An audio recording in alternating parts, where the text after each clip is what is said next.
Nah, salah satu bahan terpenting di dalam rekonstruksi sejarah itu adalah bahan-bahan tertulis. Nah, bahan tertulis ini ada yang masih berjalan, tapi ada yang sudah hampir punah. Seorang mahasiswa jurusan Sejarah Peradaban Islam yang sebelumnya terpaksa menjalani perkuliahan dikarenakan jurusan yang dipilihnya tidak sesuai dengan minatnya. Namun sebuah kalimat singkat mampu mengubah jalur hidupnya. Aksara ini adalah aksara milik kita, warisan dari nenek moyang kita. Karena itu kita harus melindunginya, memanfaatkannya dan mengembangkannya. Dalam pengertian kita harus melestarikannya. Jangan sampai orang asing yang melestarikan aksara milik kita sendiri.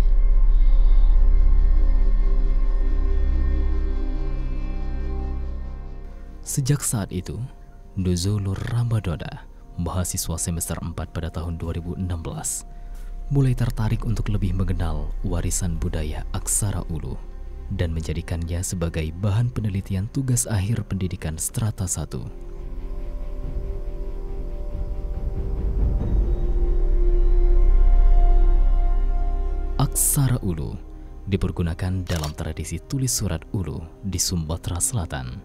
Saat ini sudah tidak dipakai lagi dan cenderung menuju kepunahan. Artefaknya berupa naskah dan prasasti yang tertulis pada tanduk, kulit kayu atau kagas, dan lain-lainnya. Aksara ini terdiri dari silaba-silaba atau metode suku kata dengan susunan 3 buah silaba pertama berbunyi ka, ga, dan nga. Oleh sebab itu, aksara Ulu juga disebut sebagai aksara kaganga.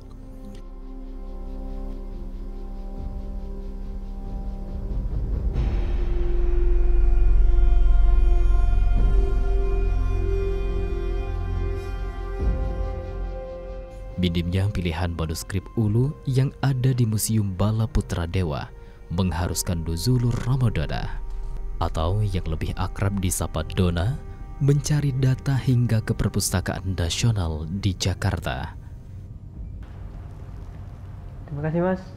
Naskah peti nomor 91/13 berjumlah 10 bilah bambu mengisahkan perjalanan seorang pelaut Melayu bernama Kuda Paryama Ndu Karya Ringgit yang berlayar ke berbagai negeri atau negara. Dalam naskah juga tertulis beberapa nama sungai di Sumatera Selatan seperti Sungai Ogan, Sungai Busi, Sungai Rawas, Sungai Edim, dan Sungai Rupit. Naskah Ulu tersebut menjadi objek tugas akhir penelitian strata 1 Ramadana disebabkan kondisi fisik naskah baik dan isi naskah menarik.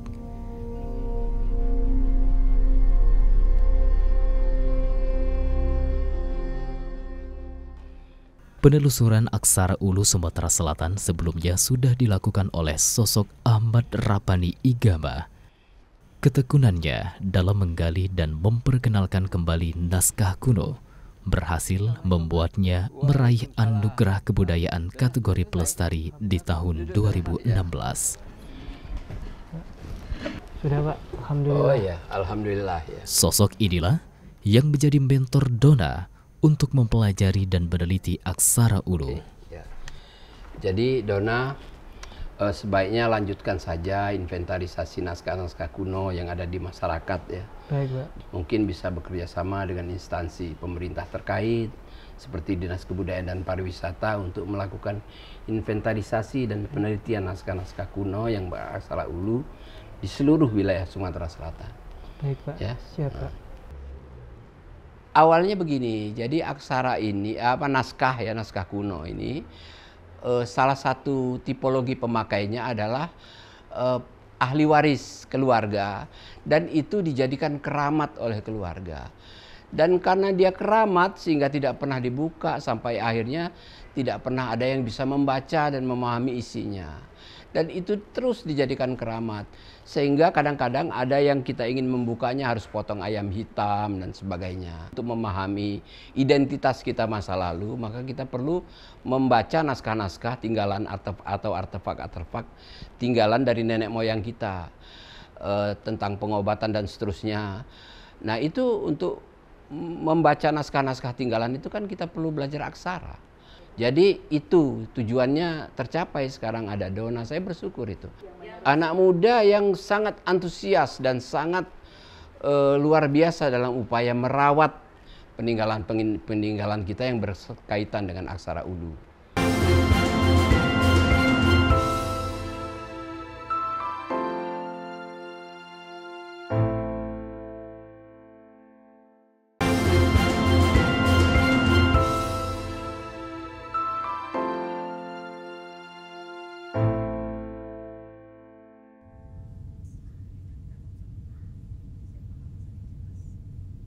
Tantangan Rapani menyulutkan semangat Dona untuk menginventarisir tinggalan naskah kuno beraksara Ulu di Sumatera Selatan. Pemuda kelahiran tahun 1997 ini kini meneliti naskah aksara Ulu secara profesional sebagai ahli aksara Ulu, bahkan memperdalam ilmu tersebut hingga strata 2.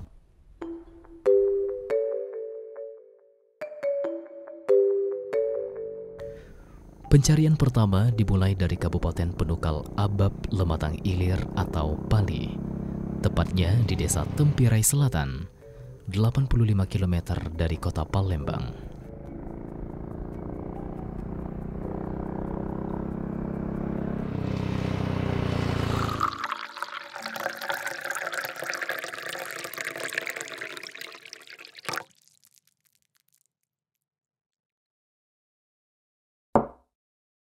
Jadi Rope tujuan nggak datang ke Suka. Jadi mak ini Pak, aku tuh dapat kabar katanya ada tinggalan pusaka beraksara Ulu. Nah kalau boleh, aku izin nak jingoe sama nak nelitinya. Oh, kukulik ke. Kalau untuk penelitian baru kami tahu apa maknanya.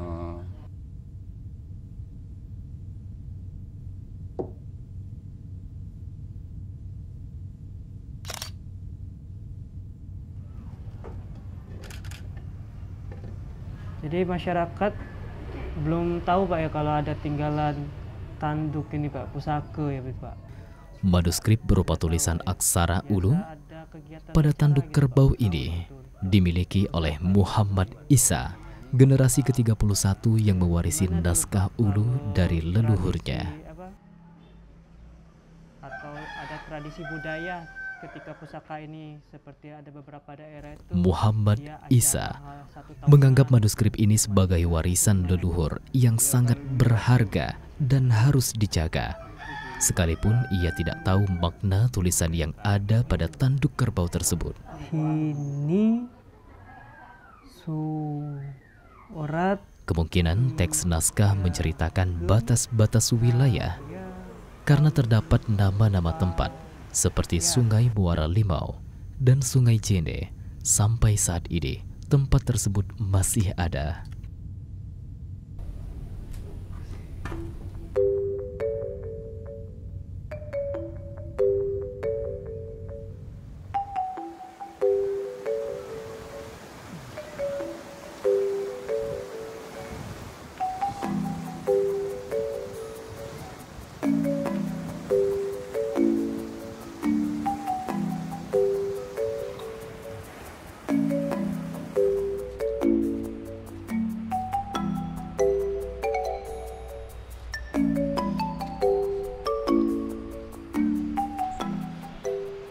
Kak, rumah nenek Nelly di mana Kak?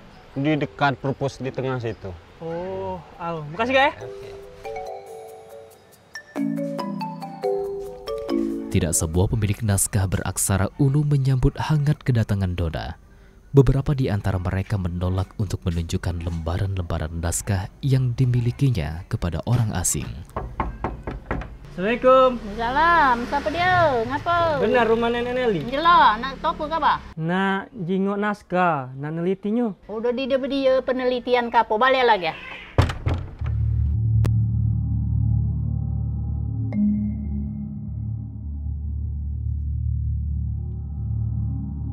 Perlu pendekatan khusus untuk meyakini pemilik naskah bahwa penelitian perlu dilakukan.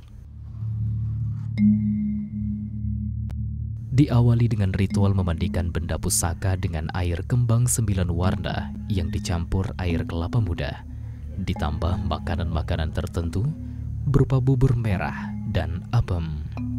Nenek Deli, salah seorang warga desa Lubuk Sepang, sangat menganggap sakral naskah Kagas yang dimilikinya.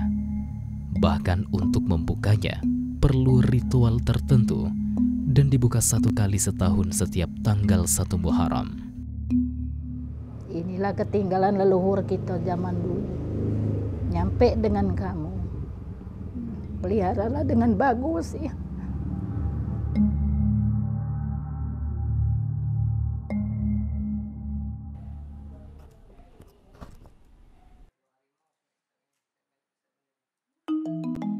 Penelusuran terakhir adalah di Kabupaten Muara Enim, sebuah naskah kuno Kagas yang menerangkan batas-batas kepemilikan tanah keluarga Puyang Bang Bengo. Adenian apa ide? Yunar, sang pemilik naskah asli, merupakan generasi kelima dari Puyang Bang Bengo. Bobo ini salah satu peninggalan Puyang Bang Bengo, yaitu Sama dengan pemilik naskah lainnya, Yunar juga tidak memahami arti yang tertulis di Kagas tersebut. Kasih Pak ya. Namun sebelumnya Pak, boleh Bapak aja yang pegang dan melihatnya Pak. Bentuk naskah berupa lipatan buku yang terdiri dari 13 halaman. Naskah diawali dengan kalimat Bismillahirrahmanirrahim, menunjukkan bahwa ini ditulis setelah Islam masuk ke Sumatera Selatan, berupa kulit kayu atau kagas. Kondisi fisik naskah masih utuh, sehingga mudah untuk diteliti maknanya. Ditulis langsung oleh Puyang Bang Bengo, kepala pemerintah pada masa Puyang di tahun 1786, berisikan penjelasan batasan-batasan tanah milik keturunan yang disebut dengan Ujan Bas. Sudah Pak. Ya, makasih. Kami berharap ini nanti terjemahannya dapat dengan kami, sehingga kami dapat menurunkan kepada anak cucu kami untuk ke depan.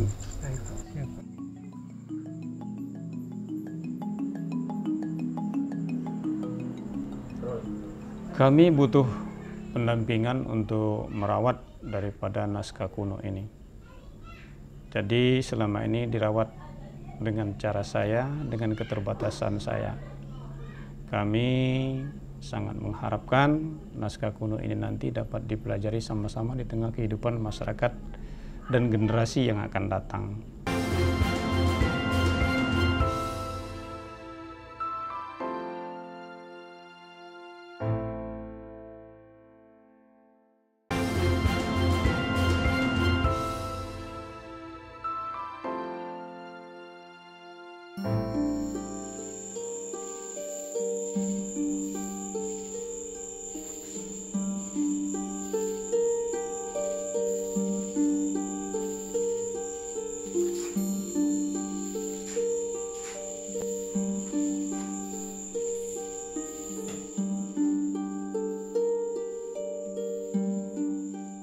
Usai penelusuran naskah, Dona mendeskripsikan naskah berupa identifikasi bagian fisik naskah, beserta isi teks secara utuh, termasuk tulisan atau jenis aksara yang meliputi bentuk, ukuran, kondisi fisik naskah, warna tinta, dan keterangan lainnya.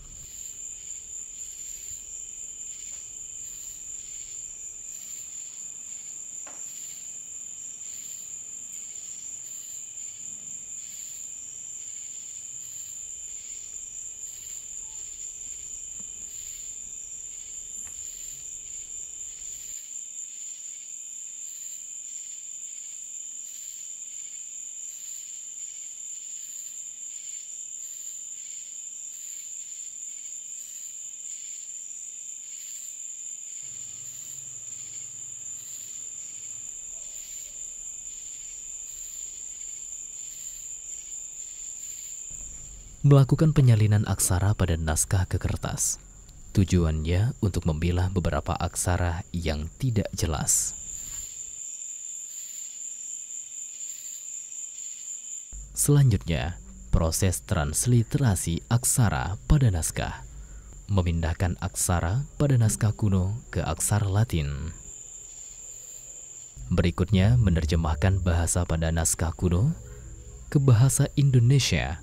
Pada proses ini sering terjadi kesulitan dalam memahami bahasa pada naskah Ulu, disebabkan sedikitnya literasi bahasa daerah Sumatera Selatan. Terakhir adalah analisis naskah, menganalisa isi pada naskah dari segala sudut pandang ilmu pengetahuan, sehingga isi pesan pada naskah dapat dipahami.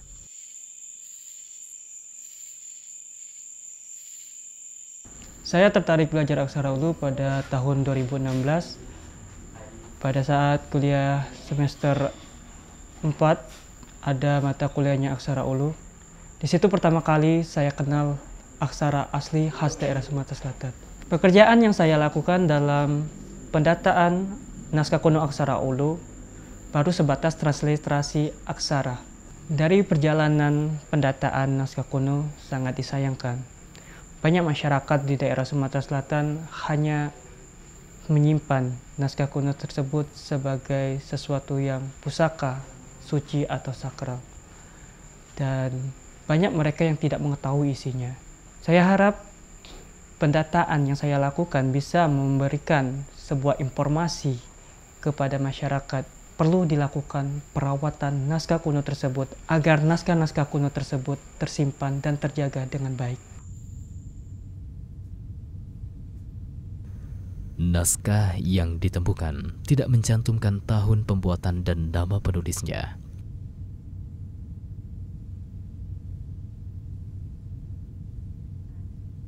Media yang digunakan pun bergantung pada kondisi tiap-tiap daerah, sehingga media yang didapatkan pun berbeda-beda.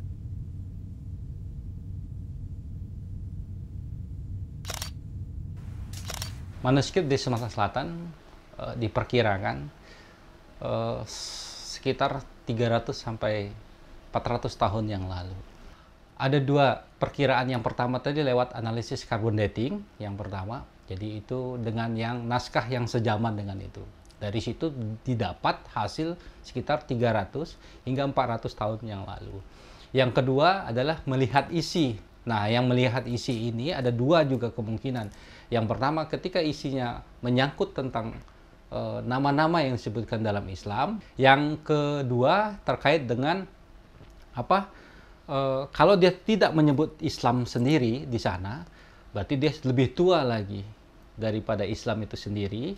Sosok Rahmadona ini dia mulai dari belajar aksara Ulu ini mulai dari sarjana ya, tingkat S1-nya hingga sampai S2 ya. Saya dan Pak Rapani sendiri di mana tantangan dan hambatannya, terus kita berembuk gimana caranya agar aksara ini bisa dikenal dengan membuat dengan membuat sebuah buku. Pemerintah Sumatera Selatan mendukung sepenuhnya kolaborasi para pelestari aksara Ulu, Ahmad Rabbani Igama, Wahyu Rizki Andifandi, dan Nuzulur Ramadona. Mereka telah mendokumentasikan sebagian naskah kuno berupa buku yang membuat isi dan terjemahan pesan yang terkandung dalam naskah Ulu. Sehingga naskah kuno Ulu yang selama ini hanya sekedar warisan keluarga, kini menjadi warisan budaya bangsa, sekaligus sumber pengetahuan bagi masyarakat, cara bercocok tanam, batas-batas wilayah, dan hubungan sosialisasi antar masyarakat.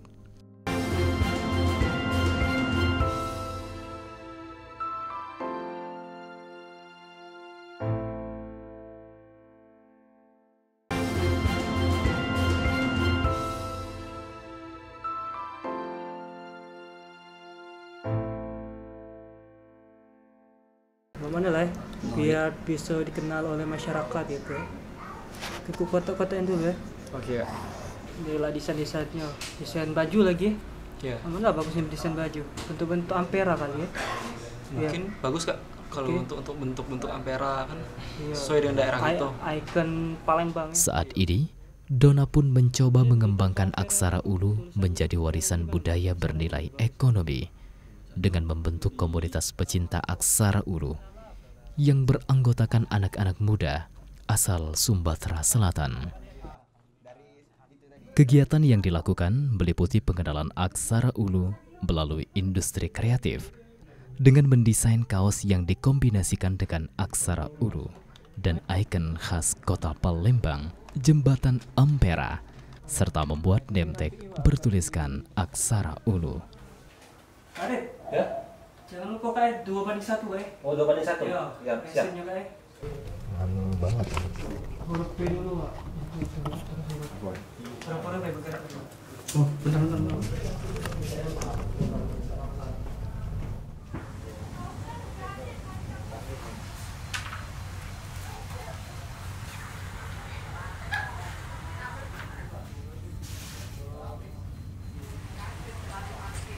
Komunitas pecinta aksara ulu Sumatera Selatan juga menggandeng Galeri Wong Kito, industri kreatif di bidang fashion yang juga memiliki kepedulian untuk melestarikan warisan budaya Sumatera Selatan, yaitu kain jumputan dengan memanfaatkan gambir, kapur, tawas, dan tunjung sebagai pewarna alami yang ramah lingkungan.